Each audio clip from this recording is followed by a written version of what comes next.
এই ভিডিওতে এখন আপনারা সরাসরি দেখতে চলেছেন উহুদ পাহাড় এবং উহুদ যুদ্ধের সেই স্থান যেখানে নবী করিম সাল্লাল্লাহু আলাইহি ওয়াসাল্লামের দাঁত মোবারক শহীদ হয়েছিল। আমাদের প্রিয় নবী মুহাম্মদ সাল্লাল্লাহু আলাইহি ওয়াসাল্লাম জীবনে কত কষ্ট করেছেন তা এই উহুদ পাহাড়ের দৃশ্য দেখলেই বুঝতে পারবেন। সম্পূর্ণ ভিডিও জুড়ে আমি আব্দুল্লাহ হুসাইন হাসিব রয়েছি আপনাদের সাথে। তাহলে চলুন শুরু করা যাক আজকের ভিডিও।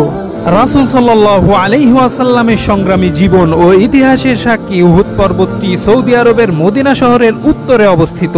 এই পর্বতেই নিজের উম্মতের জন্য দুনিয়ার শান্তি ও সত্য বিচার প্রতিষ্ঠায় কুরাইশদের বিরুদ্ধে লড়েছেন প্রিয় নবী হযরত মুহাম্মদ সাল্লাল্লাহু আলাইহি ওয়াসাল্লাম। এই লড়াইতে মুসলিম উম্মতের প্রাণের নবী হযরত মুহাম্মদ সাল্লাল্লাহু আলাইহি ওয়াসাল্লামের দাঁত মোবারক শহীদ হয়। এই রণক্ষেত্রে মহানবী সাল্লাল্লাহু আলাইহি ওয়াসাল্লামের চাচা মহাবীর আমির হামজা রাদিয়াল্লাহু তাআলা আনহু এবং হযরত আকিল ইবনে উমাইয়া রাদিয়াল্লাহু তাআলা আনহু সহ 70 জন সাহাবা শহীদ হয়েছিলেন। এছাড়াও এই পর্বতে হযরত আমির হামজা রাদিয়াল্লাহু তাআলা আনহু ও হযরত আকিল রাদিয়াল্লাহু তাআলা আনহুকে একই কবরে দাফন করা হয়। প্রতি বছর হজ করার মাধ্যমে আমাদের হাজী ভাই ও বোনেরা শহীদের এই কবরগুলো জিয়ারত করার সুযোগ পান। উহুদের প্রান্তরে একটি সুদৃশ্য মসজিদ নির্মাণ করা হয়েছে। এছাড়াও রয়েছে আমির হামজা রাদিয়াল্লাহু তাআলা আনহু এর নামে একটি প্রাথমিক বিদ্যালয়। উহুদ পাহাড়ের প্রান্তরের কবরগুলো পার হয়ে কয়েক কদম দূরেই রয়েছে ছোট্ট একটি পাহাড়। এই পাহাড়কে অনেকেই রুমার পাহাড় বলে থাকেন, তবে এর আসল নাম জাবালে রুমাত। উহুদ যুদ্ধের সঙ্গে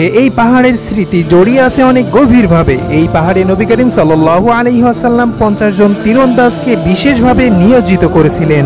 রাসূল সাল্লাল্লাহু আলাইহি ওয়াসাল্লামের এই সুদক্ষ রণকৌশলের জন্যই উহুদ যুদ্ধের প্রাথমিক ফলাফল জয় মুসলমানদের পক্ষেই ছিল। বর্তমানে এই রণকৌশল বিভিন্ন আর্মি ট্রেনিং এ শেখানো হয়। আমি এখন সরাসরি উপর থেকে আপনাদেরকে সম্পূর্ণ উহুদ পাহাড়টিকে দেখানোর চেষ্টা করছি, যাতে করে আপনারা বুঝতে পারেন রাসূল সাল্লাল্লাহু আলাইহি ওয়াসাল্লাম কত কষ্ট করেছেন এই পাহাড়ে। একটু ভালো করে লক্ষ্য করলেই দেখবেন পাহাড়টির অবয়ব এখনো অক্ষুণ্ণ রয়েছে এবং এই পাহাড়ের রং অন্য সব পাহাড় থেকে একটু আলাদা। তবে এখন আমি আপনাকে এই পাহাড়ের যেই বিষয়টি দেখাতে চলেছি, এই বিষয়টি দেখলে আপনি সত্যিই অবাক হবেন। উহুদ পাহাড়ের গায়ের উপর আল্লাহ লেখা, যেটি দেখে আমি প্রথমেই অবাক হয়েছিলাম।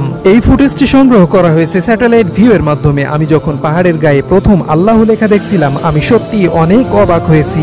হাদিসে এই পাহাড় সম্পর্কে প্রচুর বর্ণনা রয়েছে। এক বর্ণনায় নবী করিম সাল্লাল্লাহু আলাইহি ওয়াসাল্লাম বলেন, উহুদ পাহাড় আমাদের ভালোবাসে, আমরা উহুদ পাহাড়কে ভালোবাসি। আপনারা যারা এখনো পর্যন্ত এই ভিডিওটি কন্টিনিউ করে দেখে যাচ্ছেন, তারা প্রত্যেকেই এক একজন মুসলিম। তাই উহুদ পাহাড় দেখানোর সাথে সাথে আপনাকে রাসূল সাল্লাল্লাহু আলাইহি ওয়াসাল্লামের সেই উহুদ যুদ্ধের এমন কিছু তথ্য আপনাকে দিতে যাচ্ছি, যেগুলো আপনার অন্তরে সারা জীবনের জন্য গেঁথে থাকবে।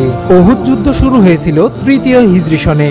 তার মানে রাসূল সাল্লাল্লাহু আলাইহি ওয়াসাল্লাম নিজের মাতৃভূমি মক্কা থেকে মদিনায় আসার 3 বছর পরে এই স্থানে উহুদ যুদ্ধ সংগঠিত হয়েছিল। শুধু তাই নয়, রাসূল সাল্লাল্লাহু আলাইহি ওয়াসাল্লাম হিজরতের পর এবং উহুদ যুদ্ধের আগে আরো একটি যুদ্ধ করেছেন, বদরের যুদ্ধ। উহুদ যুদ্ধের এই স্থানে কাফেরদের সৈন্য সংখ্যা ছিল 3000, অপরদিকে মুসলিমদের সৈন্য সংখ্যা ছিল মাত্র 1000। তাও আবার মুনাফিক সর্দার আব্দুল্লাহ ইবনে উবাই আরো 300 জন এই স্থান থেকে নিয়ে চলে যান। মুহাম্মদ সাল্লাল্লাহু আলাইহি ওয়াসাল্লাম 3000 কাফেরদের বিরুদ্ধে মাত্র 700 মুসলিম সৈন্য নিয়ে লড়াই করেন এই প্রান্তরে। উহুদ যুদ্ধের প্রাথমিক ফলাফল এবং বিজয় মুসলমানদের পক্ষেই ছিল, কিন্তু শুধুমাত্র একটি ভুল, রাসূল সাল্লাল্লাহু আলাইহি ওয়াসাল্লামের একটি আদেশ না মানার কারণে অনেক চরম মূল্য দিতে হয় এই যুদ্ধে মুসলিম সেনাদের। অনেকেই বলে থাকেন মুসলিমরা এই যুদ্ধে হেরে যায়, কিন্তু যুদ্ধক্ষেত্রে বিজয়ীদের 3 দিন অবস্থানের তৎকালীন রীতি পালন না করে কুরাইশরা মক্কায় ফিরে যায়। যেহেতু মক্কার কুরাইশরা সেই রীতি পালন করেনি, তাই মুসলিমরা এই যুদ্ধে জয়লাভ করেন। এবার আপনার কাছে মুসলিম ভাই হিসেবে ছোট্ট একটি রিকোয়েস্ট, আমি যদি এই ভিডিওটির মাধ্যমে আপনাকে ইসলামের নতুন কিছু দেখাতে পারি, তাহলে চ্যানেলটি সাবস্ক্রাইব করে ভিডিওতে একটি লাইক দিয়ে দিন এবং শেয়ার করে ছড়িয়ে দিন বিশ্ববাসীর কাছে। আল্লাহ তাআলা আমাদের সবাইকে হজ করার মাধ্যমে উহুদের এই প্রান্তে আসার তৌফিক দিন।